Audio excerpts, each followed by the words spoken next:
Tofu त मैले घरमा नै बनाएँ। यसको रेसिपी पनि राख्नुस् न भनेर म्यासेजमा कमेन्टमा आएको थियो। त्यही भएर आज मैले अन्डा भेजिटेबल टोफूको चिल्ली बनाउँदैछु। सुरुमा टोफूलाई चाहिँ राम्रोसँग बोइल गर्ने ताकि यसको नमिठो वासना आउँदैन। टोफू राम्रोसँग पाकिसकेपछि पानीबाट अलग गर्ने।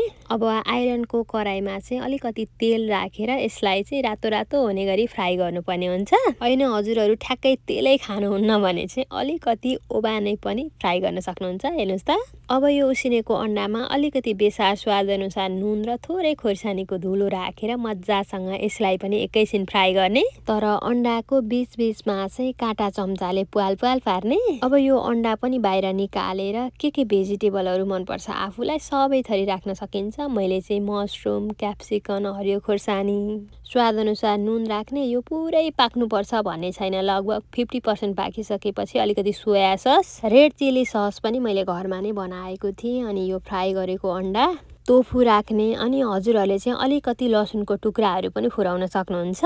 असाध्यै नै मिठो हुन्छ। मैले चाहिँ भुलेछु।